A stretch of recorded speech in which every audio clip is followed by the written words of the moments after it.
tahan sampai efek nanging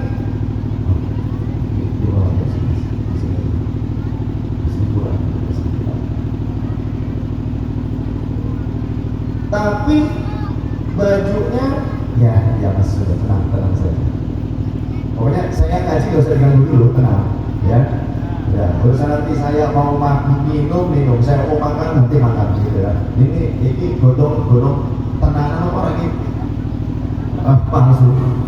Sing pentingnya godong palsu ora apa-apa. Sing penting kita ojo Islami jadi Islam palsu. Nggih. Betul. Jangan aku ahlus sunnah tapi ahlus sunnah palsu. Nggih. Ojo ngaku NU tapi ternyata NU ini palsu. Ada yang palsu, ada ngaku NU garis lurus. Padahal NU nggak ada garis lurus, garis bengkok, garis putus-putus nggak ada. Garis miring nggak ada. NU ya NU. Tetap satu. Kita nggak boleh berpecah belah. Tadi kita balik lagi. Sholat panjenengan sholat nganggo klambine dawa sampai tertutup. Ya, bagian lehernya juga tertutup. Ya. Kemudian atasnya rambut terus sampai perahan ini semuanya tertutup sampai dagu, semuanya pakai jilbab. Tapi bajunya yang panjang itu ketat. Kemudian bawahnya ditutup juga, tapi berupa legging. Kalau legging suka pakai ya, tapi kayaknya mama biasanya nggak pakai kalau mama. Ya, garis-garis tahun 45 pakai juga. Wah sih, ini benar tenanan. Kalau di dalam gitu. Nah, andaikan sholatnya itu pakai seperti itu, pakai legging, kemudian kakinya juga pakai kaos kaki, nggak pakai mukena, nggak pakai gamis yang gombrang, tertutup nggak auratnya tadi? Tertutup auratnya, tapi pantas nggak sholat madep dumateng Gusti Allah kayak gitu? Pantas apa ora? Kayak kuwi ora pantes. Artinya jare fikih, menurut ilmu fikih, auratnya sudah tertutup itu memenuhi standar atau syarat sahnya sholat. Tapi kalau ibu-ibu ini sholatnya sholat Idul Fitri, sholat Idul Adha, teka bareng masjid, hadir bareng-bareng di masjid, tapi ikut sholat Idul Fitri atau Idul Adha-nya seperti tadi, gak pakai mukena, gak pakai baju kurung, gak pakai gamis, tapi pakainya legging, ya, kemudian pakai kaos kaki, ya, pakai kaos panjang, ya, sampai lengan tangannya itu juga tertutup, kemudian pakai jilbab, tapi kaosnya ketat, celananya legging, datang ke masjid ikut sholat Idul Fitri, Idul Adha. Secara fikih tadi sudah menutup aurat, tapi pantas apa ora? Podo bae jare wedhus, podo bae jare sapi sing arep dipotong nalikane kurban, enggak? Wah, anak koncone riang, koncone nyong teka. Disangkanya ibu-ibu yang pakai legging, padahal niatnya mau ikut sholat Idul Adha, kata sapi itu ternyata temannya nyong. Temannya nyong mau ikut dipotong juga. Kan ngomongin drama ya. Secara fikih sah, tapi secara akhlak, secara adab tidak pantas. Jangankan kita ke masjid mau sholat Idul Fitri, Idul Adha, ibu sholat seperti itu caranya di rumah. Secara fikih sah apa tidak? Secara fikih sah, karena menutup aurat, tidak terlihat warna kulitnya, auratnya tertutup. Tapi pantas apa tidak? Kan sendiri di rumah, nggak dilihat orang. Yang melihat kita tuh Allah, betul. Kita sholat madhep dumateng Gusti Allah. Jadi kalau kita sholat tujuannya khidmat kepada Allah, kita akan memperhatikan aspek adab, etika kita kepada Allah.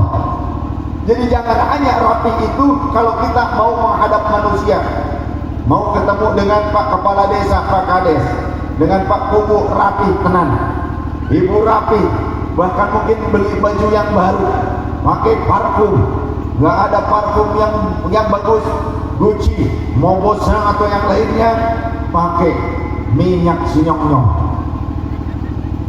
putri duyung.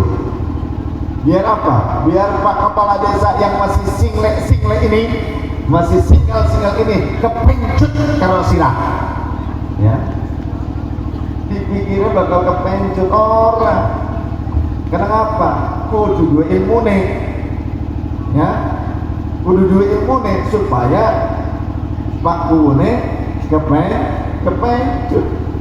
Orang mau lipstick ke bae ampe lambene tebel.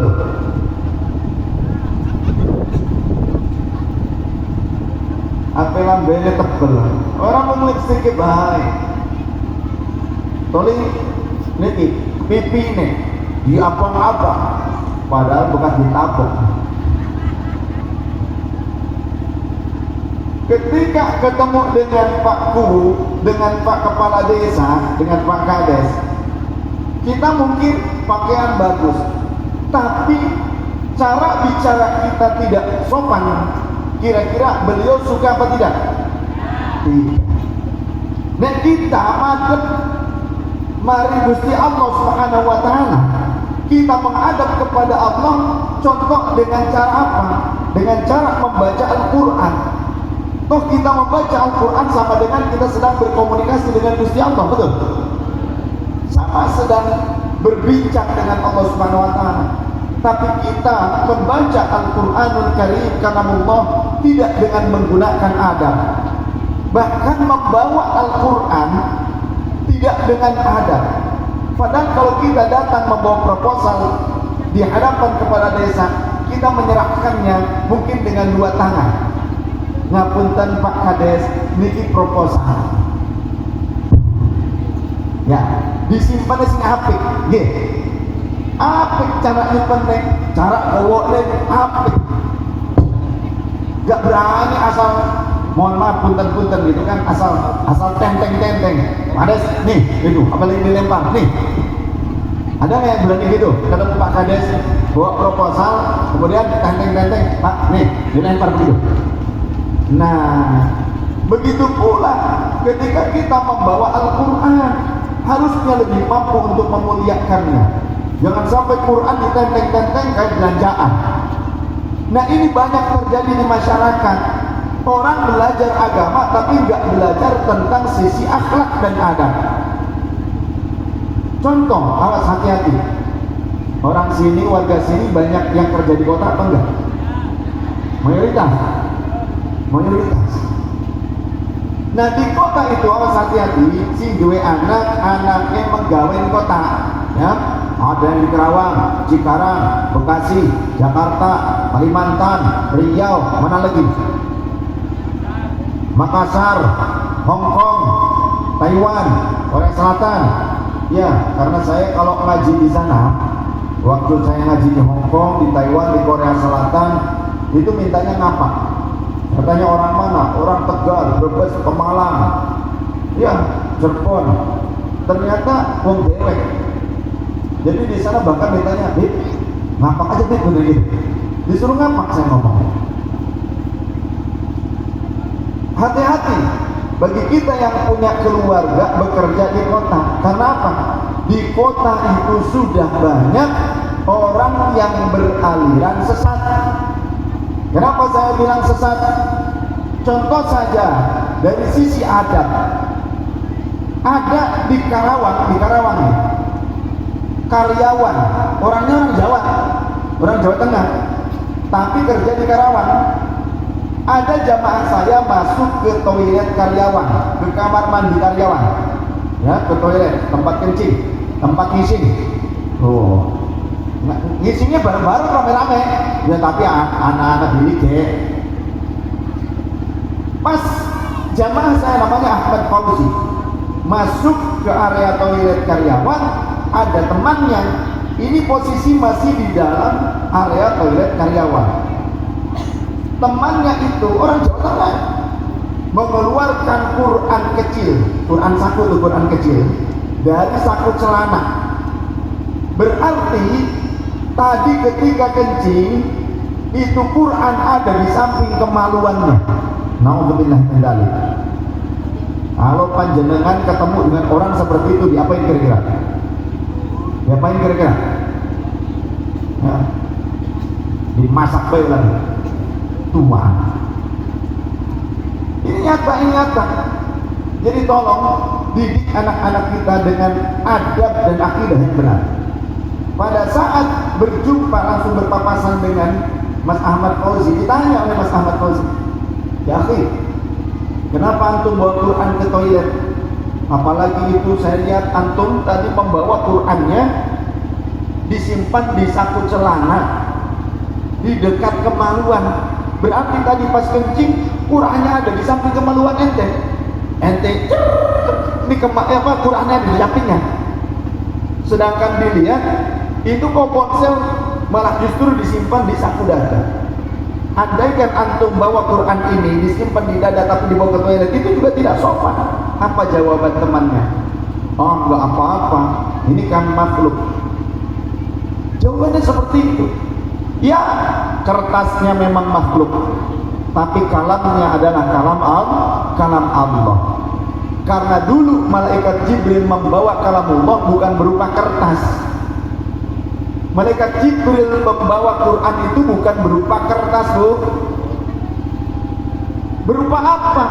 Kalamnya Allah yang la sautun wala harfun, yang bukan berupa suara, bukan pula berupa huruf, bukan tulisan, bukan seperti suara yang kita dengar saat ini.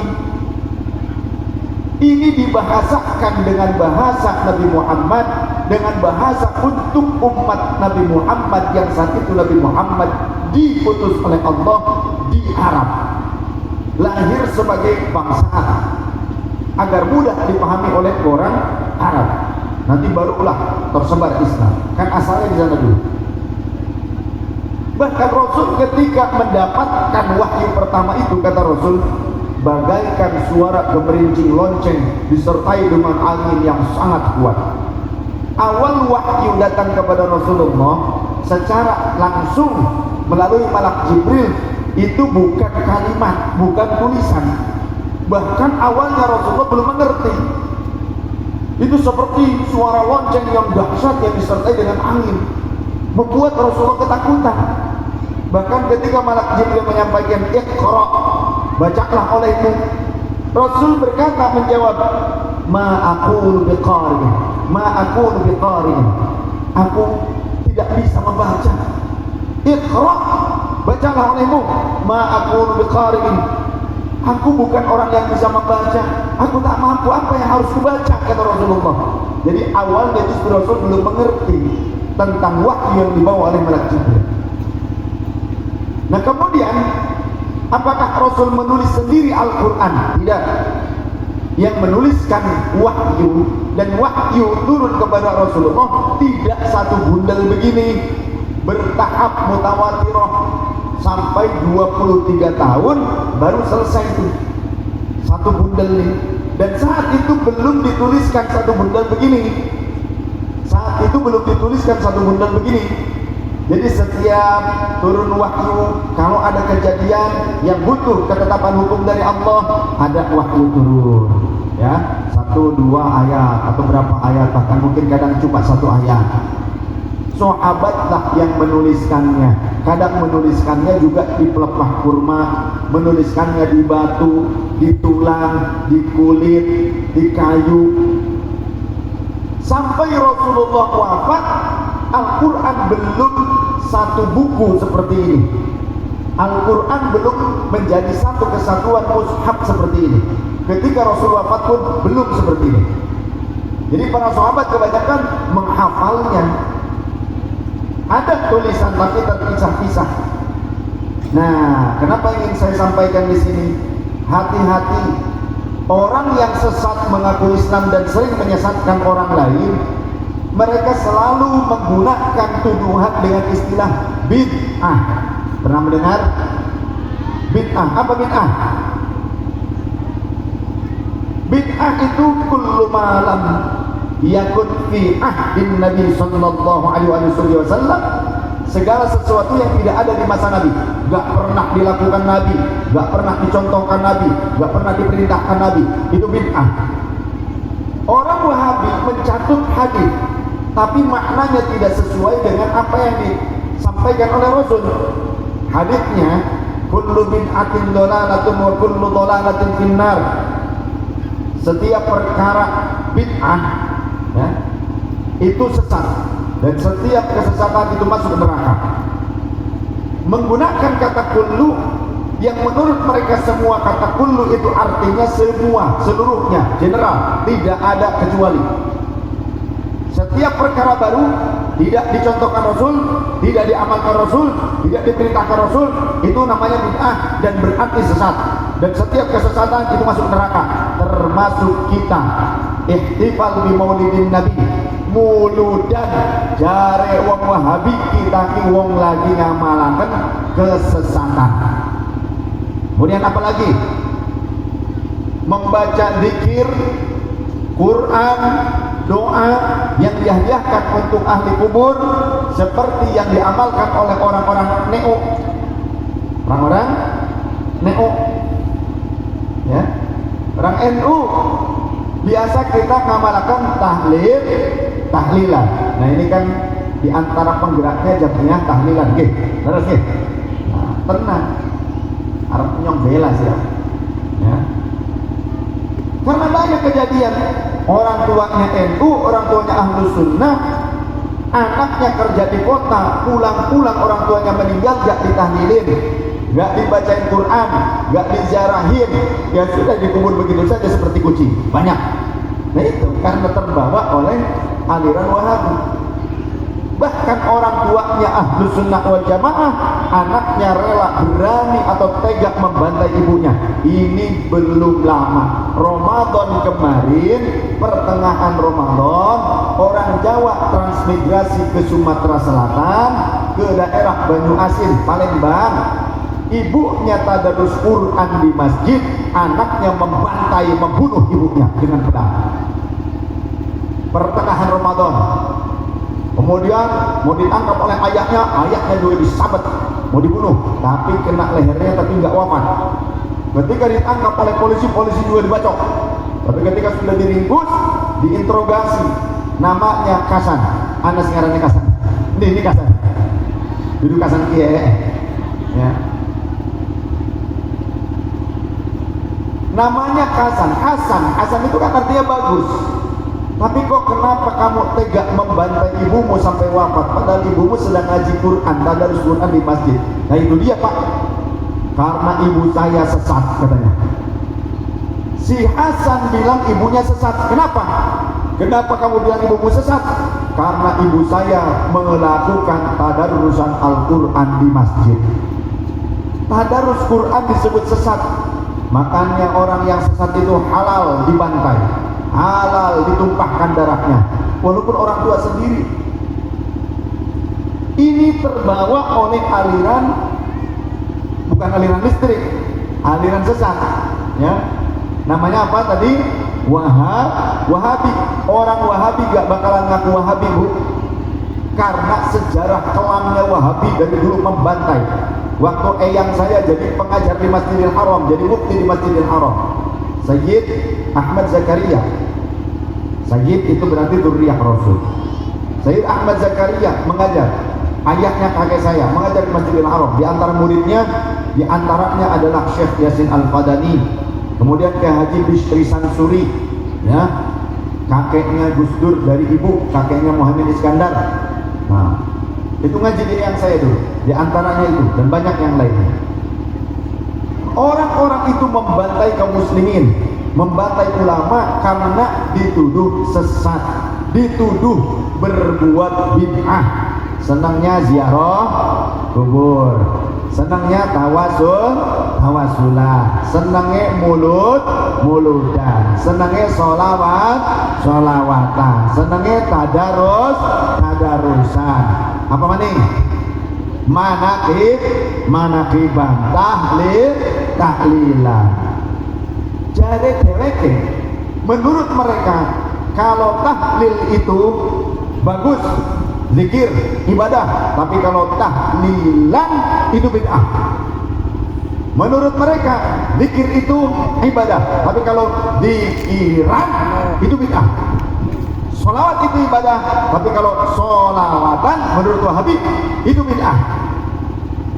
Ya, kenapa demikian? Karena itu memperbanyak, hitungannya lebih daripada hitungan yang biasa dilakukan Rasul. Rasul maksimal cuma 100 kata dia. Jadi kalau sampai lebih dari 100 sholawatan 1000, biasanya wong kene sholawatannya piro sholawatannya tiap dina yakin 3.000, yakin sholawatan 3.000, yakin tiap dina. Amin, amin, amin. Itu juga sambil gak yakin ya. Kata mereka kita sholawat 1000 bid'ah, sholawat 500 bid'ah, sholawat 3000 bid'ah. Karena Rasul cuma 100 saja zikir yang maksimal menurut mereka. Jadi setiap amalan yang akhirnya pakai an, biasanya itu banyak bilangannya. Tahlil sekali la ilaha illallah, tapi kalau tahlilan la ilaha illallah, la ilaha illallah, la ilaha illallah, bid'ah. Apa maning dihadiahkan, ya, dikirimkan kepada orang yang meninggal, nggak sampai, kata mereka. Saya tanya gini, kalau sholat Jumat bagi laki-laki wajib nggak? Wajib. Dilakukannya hanya sekali seumur hidup apa tiap Jumat? Kalau dilakukan tiap Jumat namanya Jumatan. Kira-kira Jumatan bid'ah apa enggak? Kan tadi tahlilan katanya bid'ah. Kalau tahlil la ilaha illallah sunnah, tapi kalau pakai an tahlilan diperbanyak kalimat tahlilnya bid'ah. Sholawat bagus, tapi kalau sholawatan itu bid'ah. Kemudian zikir bagus, tapi kalau zikiran katanya bid'ah. Nah sekarang saya tanya, sholat Jumat itu wajib apa tidak? Wajib. Tapi kalau setiap Jumat dilakukan namanya Jumatan, bid'ah apa enggak? Mudah ngopora. Ya, si orang muda di upgrade maning. Ya, itu berarti memorinya terlalu penuh dengan utang tagihan. Itu jadi supaya kita bisa nanti kalau ada, mudah-mudahan nggak sampai ada orang sini anak-anaknya yang terbawa Wahabi. Karena tetangga saya juga orang sini, keluarganya kakaknya lulusan Lirboyo, tapi adiknya jadi Ustadz Wahabi. Tetangga saya, ya, tetangga saya depan rumah, kakaknya lulusan Lirboyo, tapi adiknya jadi Wahabi. Ini bid'ah, itu bid'ah, ini syirik, sesat dewe orang di ganti, ya. Sebagaimana ada syair. Ya, kita dengarkan dulu. Atau menemani YouTube. Apa lo pola? Atau menemani YouTube. Kawiti ingsun larasyiran kelawan muji mering pangeran kamparing rahmat lan kenikmatan Rino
tentang zikiran bersama, bahkan diperbanyak.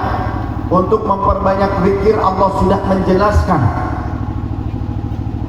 wahai orang-orang yang beriman, perbanyaklah zikir kalian kepada Allah Subhanahu wa taala, zikran katsira, dengan sebanyak-banyaknya zikir. Wasabbihuhu bukratan wa asila, dan bertasbihlah kalian di pagi dan sore hari. Allah sendiri yang menyuruh kita untuk memperbanyak zikir. Lantas kemudian kenapa orang-orang Wahabi menyalahkan kita memperbanyak zikir? Lalu bagaimana pengamalan zikir yang biasa kita lakukan bersama-sama, seperti jamiah tahlilan, kumpul bareng tahlilan, sholawatan bareng tahlilan, bareng sholawatan, kumpul, kemudian baca Quran, tadarusan bareng kumpul, itu kan, betul? Biasa kita seperti itu. Di desa ini biasa mengamalkan itu. Apa hukumnya? Yang oleh Wahabi itu dikatakan bid'ah, sesat. Baik, apakah benar itu perbuatan sesat atau justru itu perbuatan yang diajarkan oleh Rasulullah sallallahu alaihi wasallam? Di dalam hadis yang kuat, yang mutawatirah, bukan hanya sahih, bahkan riwayatnya banyak dan lebih kuat dibandingkan yang sahih, mutawatirah. Ada riwayat begini, inna lillahi malaikatan yatufuna fit turuqi, sesungguhnya Allah punya para malaikat yang berkeliling-keliling di jalanan. Untuk apa? Yaltabisuna ila dzikri, mereka sedang mencari atau ditugaskan untuk mencari perkumpulan-perkumpulan di zikir. Falamma wajadu, tatkala para malaikat itu telah menemukan perkumpulan zikir, di dalam suatu riwayat wa yaquluna bi ajnihati minas sama'i dunya, maka mereka akan bersab-sab, berkumpul, bersab-sab, berbaris sampai langit pertama. Di dalam riwayat yang lainnya, mereka farsalu ila minas sama'i ila rabbil izzah, mereka akan mengutus pimpinan-pimpinan malaikat tersebut untuk menghadap kepada Allah Subhanahu wa taala. Untuk apa? Melaporkan apa yang mereka temukan. Ketika mereka sudah menghadap kepada Allah Subhanahu wa taala, lantas mereka melapor, ya Rabbana ataina ila ibadin min ibadika, kami telah mendatangi hamba-hamba Engkau ya Allah. Ngapain hamba-hambanya Allah? Yatluna kitabaka, yang mereka sedang bersama-sama membaca kitabmu Al-Quran, tadarusan. Kemudian wa yumajjiduna ala'aka, mereka juga bersama-sama mengagungkan Engkau, mensyukuri segala nikmat Engkau, berzikir bersama Engkau, tahlilan, ratiban, zikiran, majelis zikir bersama-sama berkumpul. Wa yusalluna ala nabiyyika Muhammadin, dan mereka sedang bersama-sama berkumpul bersolawat kepada Nabi Muhammad sallallahu alaihi wasallam. Jadi tadarusan Al-Quran, zikiran, tahlilan, manaqiban, ratiban, solawatan ternyata dilakukan pada saat itu dan ditemukan oleh malaikat dan dilaporkan kepada Allah. Bagaimana sikap Allah mendapatkan laporan dari para malaikat itu? Qala Allahu azza wa jalla, Allah azza wa jalla berkata, wasyuhum rahmati, tebarkan rahmatku kepada mereka, curahkan rahmatku kepada mereka. Ada malaikat yang instruksi, jadi bukan cuma anggota dewan yang instruksi, ya. Ya Rabbi, inna fihim fulanan al-khatta'ah, di antara jamaah tahlilan, di antara yang hadir pada saat sholawatan, di antara yang hadir pada saat tadarusan, manaqiban, zikiran, ratiban dan semacamnya, ada seseorang yang bernama si fulan. Untuk gelar sorban, pokoknya ketika saya sholawatan, gak usah saya minta sholat, tadi kan udah bilang, pokoknya siap ketika sholawatan, ada sholawatan, sudah, itu berarti waktunya panitia gelar sorban, gak usah pakai kode-kode lagi, ya. Setuju? Siapin aja, siapin, sudah, pokoknya ketika sholawatan itu waktunya, ya. Kapan lagi? Betul. Nah, kalau mau digelar sorban, kalau mau sorban masih kurang gini, tenda aja, ya, digelar, ya lebih gini, atau pakai karpet-karpetnya, ya, berkeliling, gitu. Jadi